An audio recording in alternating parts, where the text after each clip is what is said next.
747 SP has been on schedule at every program milestone. Rollout in May of 1975 was followed on July 4th by first flight.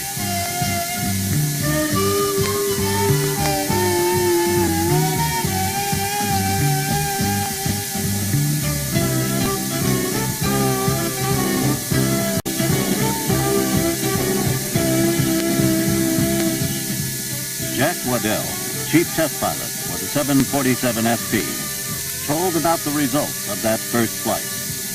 Well, this is by far the most ambitious first flight that we've ever undertaken, in that we cleared the airplane for what we call flutter or structural dynamics, clear up to the so-called operating Mach number of the airplane. In other words, we've got it up to 92 Mach number. And it's very rare that you'll have the confidence to pull complete full stalls in an airplane at this stage of the game as well. And our plan really was to just approach stalls and do the full stalls later, but they were so obviously good that we just went ahead and did full stalls. Similarly, we have never, I don't think anyone in the commercial airplane business before has ever attempted to do flutter clearance on the first flight of an airplane. So the engineers and the manufacturing guys had a lot of confidence. I was just a little bit questioning, but after I got flying the airplane there, I found their confidence was more than justified. We liked it.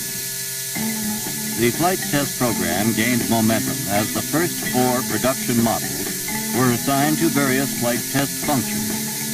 Use of all 4 SPs in flight testing assured that the program would continue on schedule.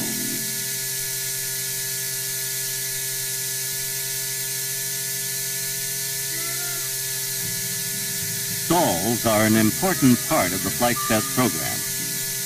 This maneuver establishes, under varying conditions, the lowest speed at which an airplane will continue to fly.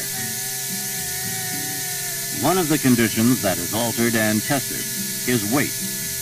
Barrels on the flight deck and in the lower hold are filled with water to establish the various gross weights at which the test will be performed. Another condition that must be investigated involves changes in the airplane's center of gravity. This is done by varying the location of empty or filled water barrels, thus altering the center of gravity. Another parameter that must be established is the effect of various flap settings during stall maneuvers. Test pilot Jack Waddell describes the results. As can be seen from this simulated Gandy dance, the stall warning characteristics of the 747 SP are outstanding, as are the other stalling characteristics as exhibited by that smooth nose pitch through there following full elevator application. The rolling characteristics during stalls are perfectly docile, and all the pilots who have participated in this type of testing agree that the stall characteristics of the 747 are right out of the Stability and Control Engineer's Handbook.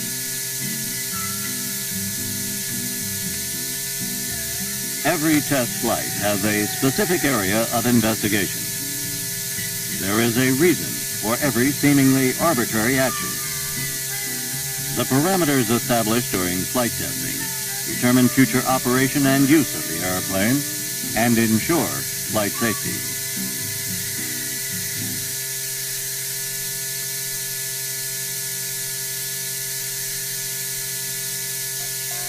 Every maneuver performed during a flight test program has to be recorded and objectively evaluated. For this purpose, sensors are wired throughout the airplane to monitor the reaction of the SP to each test situation. Every strain, every flex, every action is carefully recorded, both on the airplane and on the ground.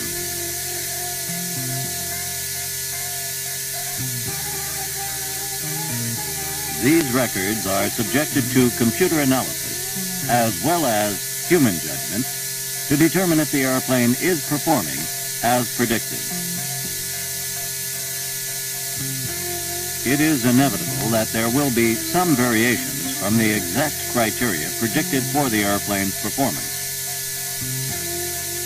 Finding and adjusting these deviations is one of the main functions of the flight test program. Objective evaluation is an important part of the test program, but it can't entirely replace the pilot's feel of the aeroplane. A major objective in the design of the 747 SP was that it flies so much like the basic 747 that little or no training would be required for pilots transitioning from one airplane to the other. This objective was met or exceeded in every single flying quality of the 747.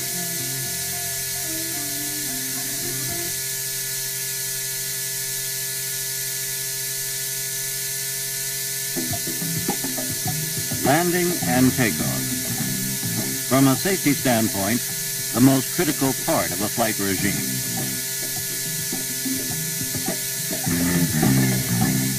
In recognition of this fact, extensive flight testing is done in this area.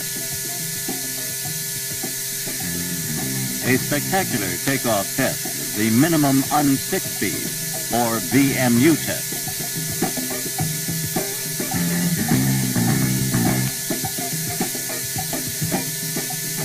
The purpose is to determine the lowest speed at which liftoff occurs. For these tests, a special tail skid is fitted to the airplane. The pilot will purposely over-rotate or pull up the airplane, resulting in the tail surface coming in contact with the runway. These tests showed that the SP could withstand a lot of inadvertent abuse. But even more important, the airplane was able to continue its takeoff. The SP was stable, lifted off cleanly.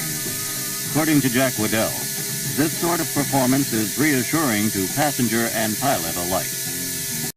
It rarely happens, not once in a million takeoffs, but it is possible to have an engine failure right after takeoff. It's important to know how the airplane handles during this kind of a condition.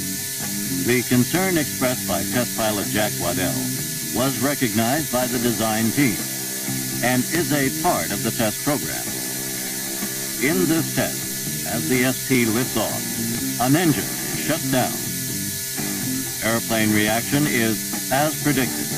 There is no adverse change in attitude. The SP continues its steady, level climb. Knowing what to expect from the unexpected is another purpose of flight testing. Another series of tests that are made during takeoff are the high-performance tests. The airplane heavily loaded. See how it would react, how much takeoff room is needed. Jack Waddell describes the airplane's reaction to these tests. These takeoff tests are done under a whole series of thrust-to-weight ratios.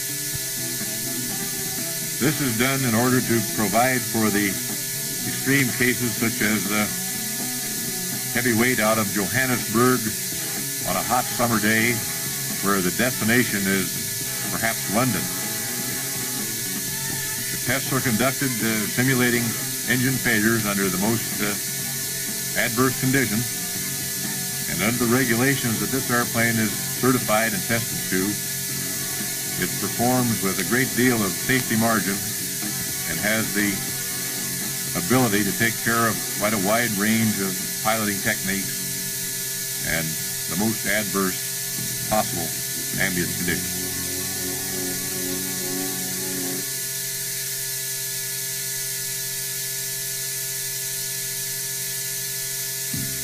Because the SP is lighter than a regular 747, the design team was able to reduce the weight of the landing gear without affecting stopping distances.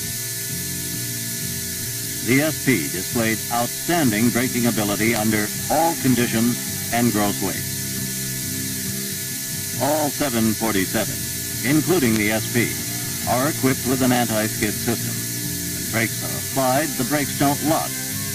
Tests are conducted with the system in operation and with it in various failure modes and under both dry and wet conditions.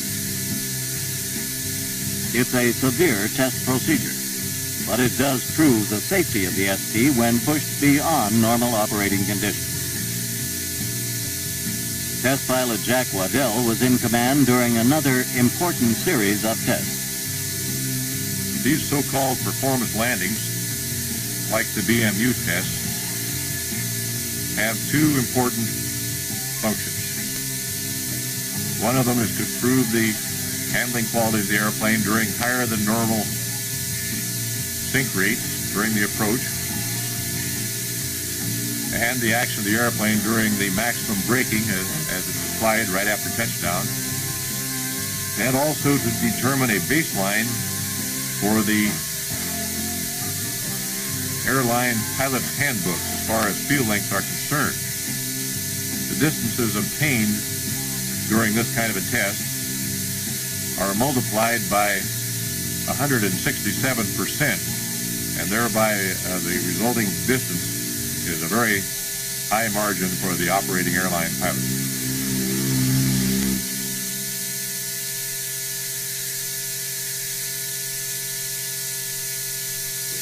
Before actual flight, wind tunnel tests make it possible to predict how an airplane will perform. It is an educated guess based on computer analysis and years of accumulated experience. 98% of the time, the design predictions are accurate. Flight testing determines the minor fixes necessary for 100% accuracy. One area that is hard to predict precisely is airflow. It is also hard to test. Jack Waddell tells how some of the testing was done. The 747 SP was shortened some 50 feet over the basic airplane. This resulted in an entirely changed tail section. It was important to check the flow characteristics over this tail section of the SP. Such things as colored dye tests and tufts were used for flow visualization, and other devices such as the rotating rakes, as you see here, and the pressure belts were used to measure pressures throughout the entire tail section. Extensive tests of this type were conducted, and our conclusions are that the aerodynamic flow over the tail section of the 747 SP agree very well with the wind tunnel and are as close to optimum as can be expected.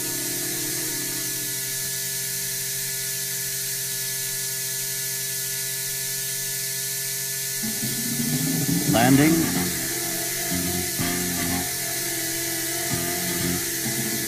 takeoff, stall,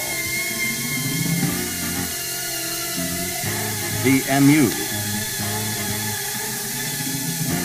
braking test, approximately 700 hours of flight test, including a special worldwide demonstration flight, all designed to find out all there is to know about this aeroplane. Sometimes it seems as though the flight crew receives more than its share of attention. But we know, and everyone on the program knows, that all we do is prove that everyone else did their job.